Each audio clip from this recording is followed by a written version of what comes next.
অলোকদা, আপনি কিভাবে যুক্ত হলেন এই ক্যাম্পেইনের সাথে? ওনারা আমাকে নিয়ে এসছে, যুক্ত হয়েছি।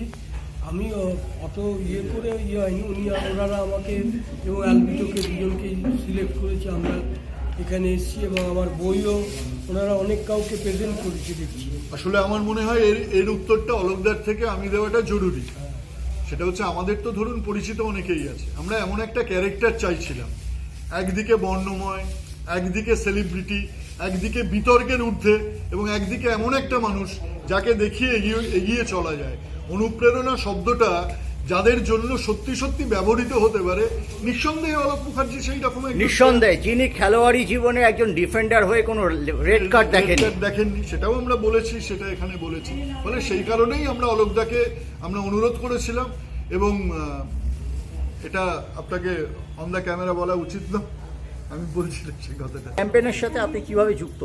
আমি কোম্পানির একজন, সেই জন্য আমি এখানে এসেছি। আমাদের মূল উদ্দেশ্য হলো বিশুদ্ধ পানীয় জল মানুষকে সরবরাহ করা। প্রথম দিকে কোম্পানির একটা টার্গেট। কিন্তু সমাজে আরও অনেক কিছু, যে কোল্ড ড্রিঙ্কসগুলো হচ্ছে, আমরা কোল্ড ড্রিঙ্কসের দিকে এগোচ্ছি, কিন্তু তথাকথিত কোল্ড ড্রিঙ্কসের বাইরে গিয়ে একটা কোল্ড ড্রিঙ্কস আমরা এগোনোর চেষ্টা করছি, যেটা সাধারণ মানুষ এখনো পর্যন্ত অনেকটাই জানেন না, যেটা হচ্ছে পানীয়। পানের নির্যাস থেকে এক ধরনের কোল্ড ড্রিঙ্কস তৈরি করার ক্ষেত্রে আমরা এগোচ্ছি ধীরে ধীরে। আমরা পেটেন্ট আছে, আমাদের সব কিছু আছে, আমরা সেই পথে এগোচ্ছি। যে দেখবেন এই সময়কালে দাঁড়িয়ে ভারতবর্ষে প্রায় 12টা রাজ্যে পান চাষ হয়, কিন্তু পানের বাজার চাষিরা মার খাচ্ছে। আমরা যেহেতু গ্রামীণ কোম্পানি, তাহলে গ্রামের চাষিরা যাতে মার না খেতে পায়, বাজারটা না তো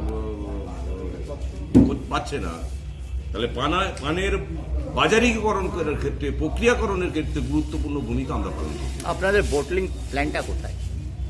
দক্ষিণ 24 পরগনা জেলার উস্তিতে। একটাই আপাতত একটাই। আমরা চেষ্টা করছি জঙ্গলমহলে আরো একটাই ইউনিট করতে। এর আগে আপনাদের কি অ্যাক্টিভিটিস ছিল কোম্পানি? আমরা সবে নতুন করে শুরু করছি সবকিছু। আচ্ছা, এটা একদম নতুন কোম্পানি, একদম নতুন করে শুরু করছি।